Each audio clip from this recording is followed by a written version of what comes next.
Nous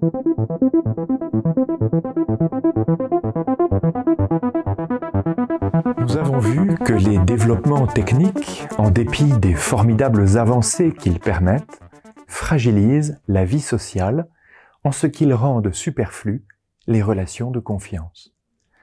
Ils permettent de substituer une logique de performance et d'efficacité à la relation de confiance. C'est ce que nous avons appelé la gouvernance par les nombres. Si toute vie sociale repose sur le principe de confiance, la confiance repose toujours sur une parole donnée. La performance technique se présente donc comme un substitut avantageux qui permet de ne pas prendre le risque de la confiance en l'autre, dans la mesure où elle expose à de l'inattendu. Dans son livre « Simulacre et simulation », paru en 1981, Jean Baudrillard interrogeait déjà les effets sur la société du développement technique. Il voyait l'institution d'un modèle de régulation universelle, un microcosme programmé où rien ne peut être laissé au hasard. Trajectoire, énergie, calcul, physiologie, psychologie, environnement, rien ne peut être laissé à la contingence. C'est l'univers total de la norme, la loi n'y existe plus, c'est l'immanence opérationnelle de tous les détails qui font loi. Le développement technique est porté par l'illusion d'un monde sans défaillance. L'opération minutieuse de la technique sert de modèle à l'opération minutieuse du social. Ici non plus, rien ne sera plus laissé au hasard. C'est d'ailleurs cela, la socialisation qui a commencé depuis des siècles, mais qui est entrée désormais dans sa phase accélérée, dissuasion généralisée de tout hasard, de tout accident, de toute transversalité, de toute finalité, qui pourra procéder à des évaluations régulières des risques systémiques, des milliers d'algorithmes qui décident du contenu de nos écrans et façonnent des vérités.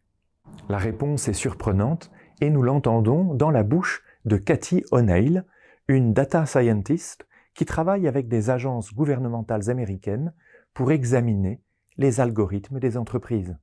Elle déclare que la majorité des algorithmes des plateformes Internet actuelles reposent sur le machine learning, l'apprentissage automatique, qui automatise des processus comme le ciblage publicitaire en permettant de prédire les comportements des utilisateurs à partir de vastes stocks de données. Contrairement aux algorithmes traditionnels qui contiennent des règles explicites, codées par des ingénieurs, la plupart des systèmes d'apprentissage automatique sont des boîtes noires, ce qui rend difficile la compréhension de leur logique ou l'anticipation des conséquences de leurs utilisations.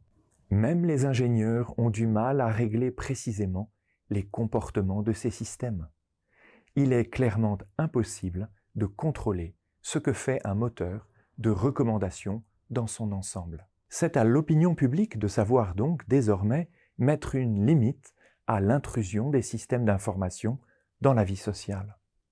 De même que nous sommes au seuil d'un point de vue de l'écologie environnementale, de même, nous sommes à un seuil en matière de préservation des libertés individuelles et du bénéfice supérieur de préserver des relations interpersonnelles sans médiation technique.